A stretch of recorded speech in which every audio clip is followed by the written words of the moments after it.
आज की हमारी वीडियो ज्योग्राफी एनसीईआरटी जो हम कर रहे हैं 6th क्लास की, उसके 4th चैप्टर पर होगी। और पिछली वीडियो में हमने 3rd चैप्टर को कंप्लीट कर लिया है, जो क्या था, पृथ्वी की गतियां। और आज हम मानचित्र के बारे में बेसिक जानकारी जो है वो प्राप्त करेंगे, यानी मानचित्र में दिशा, दूरी, प्रतीक, इन सब का प्रयोग कैसे किया जाता है। तो चलिए देखते हैं। आप पिछले अध्याय में ग्लोब के महत्व के बारे में पढ़ चुके हैं। हमने पिछले अध्याय यानी अध्याय जो 1 था हमारा, उसमें ग्लोब के बारे में पढ़ा है। ग्लोब में अध्ययन की कुछ सीमाएं होती हैं। जब हम पृथ्वी का अध्ययन करना चाहते हैं तब ग्लोब हमारे लिए काफी उपयोगी साबित होता है। लेकिन जब हम पृथ्वी के केवल एक भाग का, जैसे अपने देश, राज्यों, जिलों, शहरों तथा गांव के बारे में अध्ययन करना चाहते हैं तो यह हमारे लिए उतना उपयोगी साबित नहीं होता। बिल्कुल सही बात है। आप ग्लोब में जो है देश यानी महाद्वीप और महासागर का वर्णन तो देख सकते हो, यानी कहाँ कहाँ है। लेकिन यदि आपको देश में भी, देश के अंदर जिले, राज्य, शहर या गांव का अध्ययन करना है तो वो नहीं बता पाएगा। इसके लिए हमें किसकी आवश्यकता होती है? मानचित्र की। यानी ऐसी स्थिति में हम मानचित्रों का उपयोग करते हैं। मानचित्र पृथ्वी की सतह या इसके एक भाग का पैमाने के माध्यम से चपटी सतह पर खींचा गया चित्र है। ये डेफिनेशन आप याद रखिएगा। मानचित्र क्या है? पृथ्वी की सतह है या इसके एक भाग का पैमाने के माध्यम से चपटी सतह पर खींचा गया चित्र है। लेकिन एक गोलाकार सतह को पूरी तरह से चपटा करना असंभव है। हम पूरी तरह चपटा तो नहीं कर सकते क्योंकि गोलाकार सतह है। मानचित्र हमारी जरूरतों के लिए आवश्यक है। हमारी जरूरतों के लिए आवश्यक है तभी तो इसकी आवश्यकता पड़ती है। कुछ मानचित्र एक छोटे क्षेत्र को एवं कुछ तथ्यों को दर्शाते हैं। मानचित्र अलग अलग तरह के तो होते हैं। दूसरे मानचित्र में एक बड़ी किताब की तरह तथ्य हो सकते हैं। जब हम बहुत से मानचित्रों को एक साथ रख देते हैं तब क्या बन जाती है? एटलस। एटलस किसे कहते हैं? जब जिसमें बहुत सारे मानचित्र होते हैं वही तो एटलस है। एटलस विभिन्न प्रकारों तथा अलग अलग पैमानों से खींची गई मापों पर आधारित है। क्या होता है? एटलस में विभिन्न प्रकार के और अलग अलग पैमाने से खींची गई माप ही तो होती है एटलस में। मानचित्र से एक ग्लोब की अपेक्षा हमें ज्यादा जानकारी मिलती है। यानी मानचित्रों से एक ग्लोब की अपेक्षा हमें ज्यादा जानकारी तो प्राप्त होती है। मानचित्र विभिन्न प्रकार के होते हैं। अब हम नीचे देखेंगे मानचित्रों के प्रकार। सबसे पहले देखिए भौतिक मानचित्र। पृथ्वी की प्राकृतिक आकृतियों जैसे पर्वतों, पठारों, मैदानों, नदियों, महासागरों इत्यादि को दर्शाने वाले मानचित्रों को क्या कहते हैं? भौतिक या उच्चावच मानचित्र। यानी जिस मानचित्र से हमें पर्वत के बारे में, पठार के, नदी, मैदान, महासागरों के बारे में जानकारी मिल रही है वो क्या होंगे? हमारे भौतिक या उच्चावच मानचित्र। इससे आगे देखिए राजनीतिक मानचित्र कौन से होंगे? जिससे हमें राज्यों, नगरों, शहरों और गांव और विभिन्न जो है देशों, राज्यों और उनकी भी सीमाओं को दर्शाने वाले मानचित्र की जानकारी मिलती है। वो कौन से मानचित्र होते हैं? राजनीतिक मानचित्र। यहाँ हमने कौन कौन से मानचित्र के प्रकार देखे? भौतिक मानचित्र, राजनीतिक मानचित्र। आगे देखिए होता है थीमेटिक मानचित्र। देख सकते हैं इसके नाम से ही पता चल रहा है थीमेटिक, यानी थीम आधारित मानचित्र कौन से होंगे? थीमेटिक मानचित्र। कुछ मानचित्र विशेष जानकारियां प्रदान करते हैं, जैसे सड़क मानचित्र यानी सड़क के बारे में पता चल रहा हो, वर्षा मानचित्र, वन तथा उद्योगों आदि के वितरण दर्शाने वाले मानचित्र इत्यादि। और इसी प्रकार के मानचित्र क्या होते हैं? थीमेटिक मानचित्र। यानी किसी थीम का, किसी चीज का ही तो पता चल रहा है हमें मानचित्र से, वही क्या कहलाएगा? थीमेटिक मानचित्र। आप एक बात ध्यान रखिएगा, हम आपको जो है अंडरलाइन जो वाक्य हमने किए गए हैं उसको आप बार बार रिवाइज कर सकते हैं। और इसके लिए यदि आपको ये हमारी पीडीएफ चाहिए है तो हमारे टेलीग्राम ग्रुप से जुड़िए, जो क्या है @vidyaIAS, क्योंकि उससे आपको आसानी होगी। आप हमारी इस वीडियो को सुनिए, इसके बाद आप एक बार रिवाइज करेंगे तो आपकी एनसीईआरटी बिल्कुल तैयार हो जाएगी। उसके बाद आपको फिर से इसे करने की जरूरत नहीं है और रिवाइज करेंगे सिर्फ उसे आप पीडीएफ के माध्यम से कर पाएंगे। तो चलिए आगे देखते हैं। मानचित्र के 3 घटक हैं। दूरी, दिशा, प्रतीक।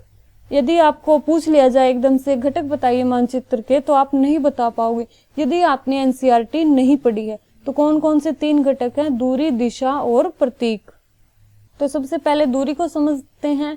मानचित्र एक आरेखन होता है जो पूरे विश्व या उसके एक भाग को छोटा कर कागज के एक पन्ने पर दर्शाता है, या यह कह सकते हैं कि मानचित्र छोटे पैमाने पर खींचे जाते हैं। एक कागज पर ही तो दर्शाया जाता है मानचित्र, लेकिन इसे इतनी अधिक सावधानी से छोटा किया जाता है ताकि स्थानों के बीच की दूरी वास्तविक रहे। यानी स्थान छोटा तो किया जाता है इसमें, लेकिन जो इनके बीच की दूरी है यानी स्थानों के बीच की दूरी वास्तविक दिखनी चाहिए, ऐसे इस तरह से छोटा किया जाता है। यह तभी संभव हो पाता है जब कागज पर एक छोटी दूरी सतह की बड़ी दूरी को व्यक्त करती है। छोटी दूरी ही तो बड़ी दूरी को व्यक्त करती है, इसलिए इस उद्देश्य के लिए पैमाना चुना जाता है। पैमाना सतह की वास्तविक दूरी तथा मानचित्र पर दिखाई गई दूरी के बीच का अनुपात है। पैमाना क्या है, देखिए आप, स्थल पर जो वास्तविक दूरी है और मानचित्र पर हमने जो दूरी दिखाई है उसी के बीच का अनुपात तो होता है। ये हम उदाहरण के द्वारा समझाते हैं आपको। आपके विद्यालय और आपके घर के बीच की दूरी 10 किलोमीटर है, ठीक, जिसे मानचित्र पर 2 सेंटीमीटर की दूरी से व्यक्त कर दिया। तो इसका अभिप्राय क्या होगा कि मानचित्र का जो 1 सेंटीमीटर स्थल है वो 5 किलोमीटर को दर्शाएगा। आपके रेखा चित्र का पैमाना होगा 1 सेंटीमीटर 5 किलोमीटर के बराबर। तो इस प्रकार से पैमाना किसी भी मानचित्र के लिए बहुत महत्वपूर्ण होता है। अगर आपको पैमाने की जानकारी है तो आप मानचित्र पर दिए गए किसी भी 2 स्थानों के बीच की दूरी का पता आसानी से लगा सकते हैं। जब बड़े क्षेत्रफल वाले भागों जैसे महाद्वीपों या देशों को कागज पर दिखाना होता है तब हम छोटे पैमाने का उपयोग करते हैं। यानी बड़े भागों को तो दिखाना है जैसे महाद्वीप या देशों को, तो हम छोटे पैमाने का उपयोग करते हैं। उदाहरण के लिए मानचित्र पर 5 सेंटीमीटर है जो सतह के 500 किलोमीटर को दर्शाता है। यानी देखिए 500 किलोमीटर को किसके द्वारा दर्शा दिया हमने, 5 सेंटीमीटर को। इसको क्या कहा जाता है, छोटे पैमाने वाला मानचित्र। मानचित्र 2 तरह के बता दिए इसने, यानी पैमाने वाले, छोटे पैमाने वाले और बड़े पैमाने वाले। अब देखिए जब एक छोटे क्षेत्रफल वाले भाग जैसे आपके गांव या आपके शहर को कागज पर दिखाना होता है तब हम छोटे पैमाने का उपयोग करते हैं। गलती से पढ़ा, यहाँ छोटा नहीं बड़े पैमाने का उपयोग करते हैं। कैसे पैमाने का, बड़े पैमाने का। जैसे सतह पर 500 मीटर की दूरी को मानचित्र पर 5 सेंटीमीटर से दर्शाया जाता है। इस प्रकार के मानचित्र को क्या कहते हैं, बड़े पैमाने वाला मानचित्र। बड़े पैमाने वाले मानचित्र छोटे पैमाने वाले मानचित्र की अपेक्षा अधिक जानकारी प्रदान करते हैं। ऐसा क्यों है, क्योंकि बड़े पैमाने वाले मानचित्र में हमने जो है हमारे गांव शहर यानी बहुत निकटता से चीजों को दर्शाया है। इसलिए जो बड़े पैमाने वाले मानचित्र हैं छोटे पैमाने वाले मानचित्र की अपेक्षा अधिक जानकारी हमें प्रदान करते हैं। आप देखिए ये दिखाया गया है एक गांव का जो है मानचित्र। आप अपने गांव के मानचित्र को बना सकते हैं जिससे आपके गांव के प्रति जानकारी अच्छे से बढ़ेगी। अब हम समझते हैं दिशा। अधिकतर मानचित्रों में ऊपरी दाहिनी तरफ तीर का निशान बना होता है, आपने देखा भी होगा। इस तरह से आपको दिखाया जाता है और इस तरह लिखा जाता है, यानी ऊ किसको दर्शाता है, उत्तर, दक्षिण, पूर्व और पश्चिम। ये दिशाएं होती हैं जिनके ऊपर उत्तर लिखा होता है, यानी ऊ। यह तीर का निशान उत्तर दिशा को दर्शाता है, इसे ही क्या कहते हैं, उत्तर रेखा। यानी उत्तर को दर्शाएगा, उसे क्या कहते हैं, उत्तर रेखा। जब आप उत्तर के बारे में जानते हैं तब आप दूसरी दिशाओं जैसे पूर्व, पश्चिम और दक्षिण के बारे में पता लगा सकते हैं।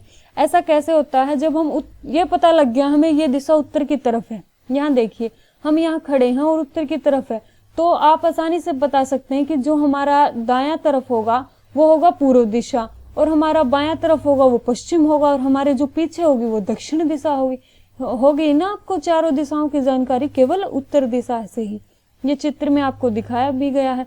वे प्रधान दिग्बिंदु कहे जाते हैं, यानी कौन से, ये वाले, ये प्रधान दिग्बिंदु हैं जो दक्षिण, पूर्व, पश्चिम और उत्तर वाले हैं। और इनके बीच में भी 4 दिशाएं होती हैं। कौन कौन सी, उत्तर पूर्व, दक्षिण पश्चिम और उत्तर पश्चिम। इन बीच वाली दिशाओं की मदद से आप किसी भी स्थान की सही स्थिति बता सकते हैं। कैसे, यानी आपको पता लग गया कि दक्षिण और पूर्व के बीच में है, कौन सी दिशा होगी, वो दक्षिण पूर्व हो गई। अब हम आगे देखते हैं, जो हम दिक्सूचक की सहायता से किसी स्थान की दिशा का आसानी से पता लगा सकते हैं। यह एक यंत्र है जिसकी सहायता से मुख्य दिशाओं का पता लगाया जाता है। दिक्सूचक क्या होता है, एक यंत्र है जिसकी सहायता से मुख्य दिशाओं का पता लगाया जाता है और इसकी चुंबकीय सुई की दिशा हमेशा उत्तर दक्षिण दिशा में होती है। यानी अभी हमने देखा यदि हमें उत्तर का पता चल गया तो हम बाकी 3 दिशाओं का भी ज्ञान कर सकते हैं। आगे देखिए प्रतीक, यह किसी भी मानचित्र का तीसरा प्रमुख घटक है। दो घटक बताइए कौन कौन से हैं, एक है दूरी और एक है दिशा। उसके बाद है प्रतीक। किसी भी मानचित्र पर वास्तविक आकार और विभिन्न प्रकार में विभिन्न आकृतियों जैसे भवनों, सड़कों, पुलों, वृक्षों, रेल की पटरियों या कुओं को दिखाना संभव नहीं है। हम सबको ऐसे तो नहीं दिखा सकते कि हम पूरी बनाएं, लेकिन उसके लिए हम क्या यूज करते हैं, प्रतीक। इसलिए वे निश्चित अक्षरों, छायाओं, रंगों, चित्रों, रेखाओं का उपयोग करके दर्शाए जाते हैं। ये प्रतीक कम स्थान में अधिक जानकारी प्रदान करते हैं। यानी जो प्रतीक है उससे हमें पता चल जाएगा कि ये क्या दर्शा रहा है। इन प्रतीकों के इस्तेमाल के द्वारा मानचित्र को आसानी से खींचा जा सकता है और इनका अध्ययन करना भी आसान होता है। अगर आप एक क्षेत्र की भाषा को नहीं जानते तथा आप किसी से दिशाओं के बारे में नहीं पूछ सकते, तो आप इन चिन्हों की सहायता से आसानी से जान सकते हैं कि ये क्या दर्शा रहे हैं। अब देखिए यहाँ कुछ प्रतीक दिए गए हैं, आप देख सकते हैं। देखिए रेलवे लाइन दिखाई गई है, बड़ी लाइन है, छोटी लाइन है यानी मीटर लाइन है, और रेलवे स्टेशन का प्रतीक अलग से है। सड़क देखिए ये दर्शाया गया है, सीमा देख सकते हैं आप। यदि आपको नदी यानी इस तरह का निशान दिखेगा यानी प्रतीक दिखेगा तो आप नदी कह सकते हैं। तालाब का है, मंदिर का बिल्कुल साफ दिख रहा है और ये प्लस का निशान ऐसे होगा तो गिरजाघर है। पीओ को लिख सकते हैं पोस्ट ऑफिस। यहाँ देखिए कब्रिस्तान का प्रतीक है, पेड़ है, घास है। इस तरह आप प्रतीकों के माध्यम से आसानी से समझ सकते हैं, यानी प्रतीकों के द्वारा हम जानकारी आसानी से प्राप्त कर सकते हैं। मानचित्रों की एक विश्वव्यापी भाषा होती है जिसे सभी आसानी से समझ सकते हैं और इन प्रतीकों के उपयोग के संबंध में एक अंतर्राष्ट्रीय सहमति है, क्योंकि प्रतीक तो सभी भाषाओं में एक ही होंगे। इनकी क्या भाषा है, ये तो सिर्फ समझ देते हैं कि ये किस चीज से संबंधित है, यानी ये जो है रूढ़ प्रतीक कहे जाते हैं। कुछ रूढ़ प्रतीक हमने पीछे देखे हैं। विभिन्न रंगों का प्रतीक भी इसी उद्देश्य से किया जाता है, यानी जो रंग है उससे भी तो हमें कुछ अच्छी जानकारी मिलती है, यानी वो किससे संबंधित है, इसी तरह हमें प्रतीक से मिलती है। अब रंगों से देखिए आप, नीले रंग का इस्तेमाल किया जाता है जलाशयों के लिए, भूरे रंग का पर्वतों के लिए, पीले रंग का पठारों के लिए और हरा रंग मैदानों को दर्शाने के लिए प्रयुक्त किया जाता है। आप इन्हें याद कर लीजिए, क्योंकि यदि आपको यही नहीं पता कि मैप पे जो रंग दिए हैं वो क्या दर्शा रहे हैं तो आप मैप को नहीं समझ पाएंगे। तो नीला रंग किसके लिए, जलाशयों के लिए, भूरा रंग पर्वतों के लिए, पीला रंग पठारों के लिए और हरा रंग किसके लिए होता है, मैदान को दर्शाने के लिए। ये आपने समझ लिया है। अब हम देखते हैं, यहाँ कुछ नहीं है, ऊपर तो एक गांव का दृश्य ही दर्शाया गया है। अब आगे देखते हैं रेखा चित्र। रेखा चित्र एक आरेखन है जो पैमाने पर आधारित न होकर याददाश्त और स्थानीय प्रेक्षण पर आधारित होता है। कभी कभी किसी क्षेत्र के कच्चे आरेखन की आवश्यकता वहां के एक स्थान को दूसरे स्थान के सापेक्ष दिखाने के लिए होती है।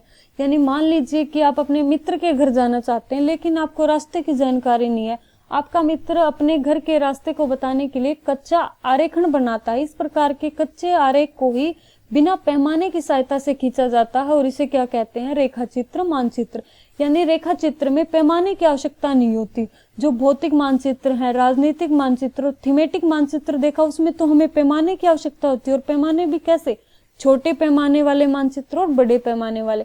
लेकिन जो रेखा मानचित्र है वो सिर्फ कच्चे आरेख को बिना पैमाने की सहायता से खींच दिया जाता है, उसे क्या कहते हैं, रेखा चित्र, मानचित्र। अब देखिए खाका, एक छोटे क्षेत्र का बड़े पैमाने पर खींचा गया रेखा चित्र ही क्या कहलाता है, खाका। यानी छोटे क्षेत्र का बड़े पैमाने पर खींच दिया हमने जो रेखा चित्र, वही क्या हो गया, खाका। एक बड़े पैमाने वाले मानचित्र में बहुत सी जानकारियां प्राप्त होती हैं, लेकिन कुछ ऐसी चीजें होती हैं जिन्हें हम कभी कभी जानना चाहते हैं, जैसे किसी कमरे की लंबाई चौड़ाई, जिसे मानचित्र में नहीं दिखाया जाता। उस समय हम लोग बड़े पैमाने वाले एक रेखा चित्र खींच देते हैं जिसे खाका कहते हैं। आप समझ गए होंगे खाका, एक बार और पढ़ लीजिए। एक छोटे क्षेत्र का बड़े पैमाने पर खींचा गया जो रेखा चित्र है वही क्या कहलाता है, खाका। यानी इसमें भी जो है किसी पैमाने की जरूरत नहीं होती, सिर्फ खींचा जाता है किसके द्वारा, रेखाओं के द्वारा। इस तरह हमने जो मानचित्र है उसके बारे में आपको अच्छे से समझा दिया है, उसके प्रतीक क्या होते हैं, उसमें यदि रंगों का प्रयोग है यानी किस चीज को दर्शाता है, तो आपको ये अच्छी तरह से समझ आ गया होगा। तो अगली वीडियो में हम फिर मिलते हैं हमारे अगले इम्पोर्टेंट चैप्टर के साथ।